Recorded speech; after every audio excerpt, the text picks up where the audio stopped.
want to go fishing? Well, we're heading south off the Mexican coast of Lower California on the sleek racing ketch Sirocco, bucking a Pacific Ocean that is anything but peaceful.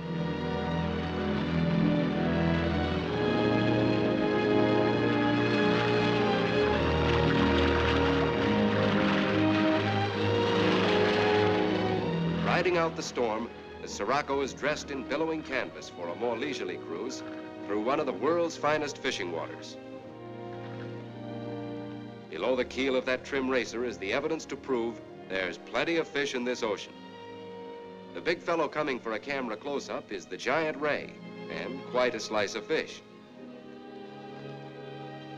Deep-sea fisherman's paradise, Mecca for the experts, and guys like you and me. Hey, son, we aren't after butterflies. Take a look at those porpoise playboys, fastest things that swim. Now you're getting warmer. You might get whale if you bait the anchor. Our host on this cruise is the world's greatest archer, Howard Hill, who has hunted most of the big game in North America with bow and arrow, the bear, elk, and buffalo. First, he warms up with a few practice shots.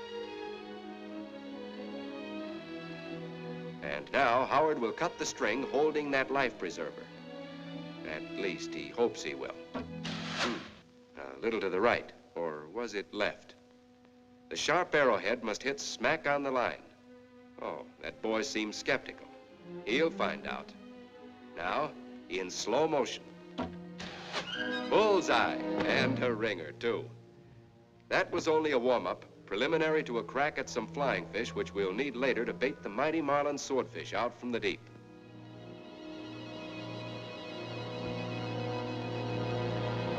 Right through the mark, but there's lines on these arrows.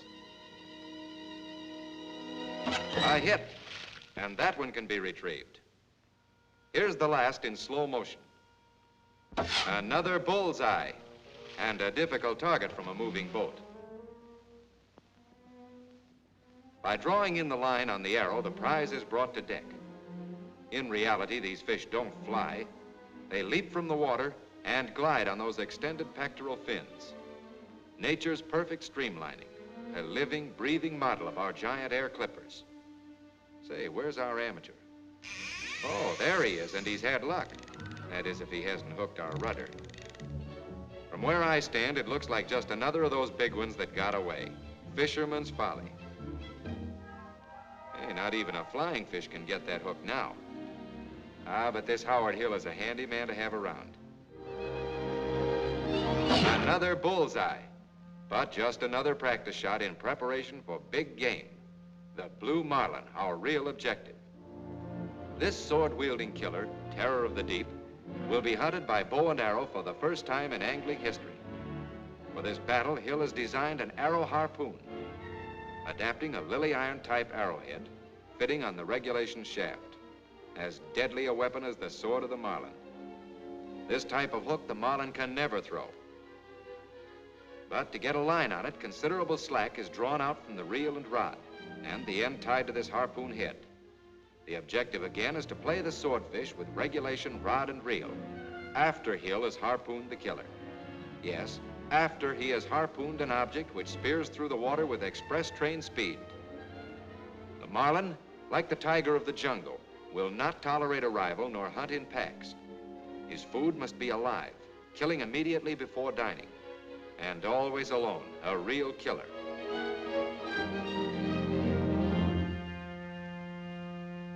Now in slow motion. Have we lost him? No, there's the fin. A hit, and the slack goes out with the arrow.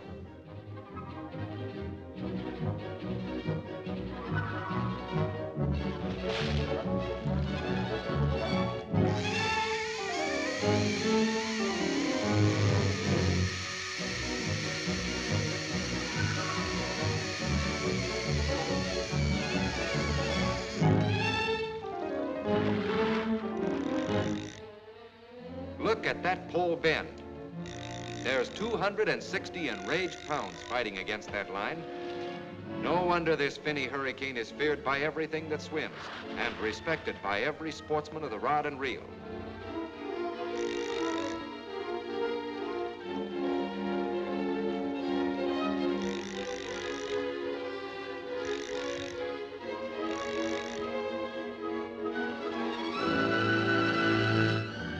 Nature's design for destruction held in stop motion. A living spearhead with the power and agility of a tiger. After many hours' struggle, the fight gradually passes from this scourge of the sea. The fury departs that has left in its wake a lifetime of slaughter. He's ready now for the gaff. The worst is over. My, what a big mouth you have. In his rapacious travels, the marlin, as I said before, travels alone. Or does he? See that little sucker fish attached to the right of the upper fin? That seagoing hitchhiker gets a free ride to meals provided by the marlin, and after feeding, hops on again for a jump to the next feast. And they call him a sucker. But that marlin, you'd like one of your own, wouldn't you, son? Some sportsmen spend years before they even get a distant view of this big blue, which may be attracted to the surface by employing a kite rig, from whose line will dangle the bait. Dipping of the kite makes the bait skip the waves in the fashion of the marlin's favorite morsel, the flying fish. Deception? Yes, but it takes all the tricks to land a swordfish. There's the bait and teaser. Not particularly attractive from above, but then we're not after seagulls. Unlucky gets a break as Howard ties the boy's line to his arrow. Say, how's that bait? No customers yet. With one end of the boy's line on Hill's arrow and the other end deeply reeled on the rod, anything can happen to the marlin. And that boy, as they'll soon find out. There she is, Howard. Off our stern, and it's a big blue like the other one.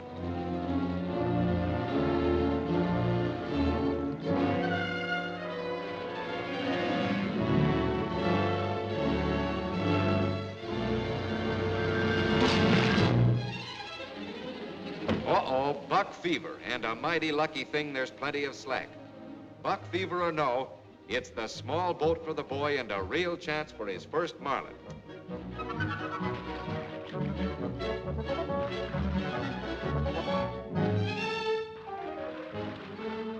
Look at him skip water on his tail, trying to throw the hook. But an arrow hook he'll never throw. The shaft of the arrow usually breaks, but the line is locked securely in the embedded harpoon. But that line can break, with every lunge carrying the marlin clear out of the water. A killer easy to admire from a safe distance. That's dangerous business. Many times these giants have turned their attack on boats, driving 8 inches of sword into ship's planking. And look out for that one. Hey, give him more line. He's been hauled in too fast. Let him take his line out again. That baby will fight this way for hours. Say, Howard, try a shot. Those boys aren't in too sweet a spot with a 260-pound swordfish on the rampage. A hit, but he's still headed for the boys. There he comes, and right through the boat. The last ounce of energy expelled in one blind charge. No one knows what impels the marlin to attack these and more formidable craft. But whether it be courage or blind fury, the fact is here in evidence. And repeated again in stop motion. There's the lunge, held just before the sword pierces the shell, continuing through after the stop motion. As for, oh yes, the boys. A saltwater dunking, but they recovered quickly enough to claim their share of that prize. Trophies of the battle between marine swords and modern arrow. To say nothing of the side engagement of the 2 fishermen who bagged their first game fish by hitting him on the head with a boat.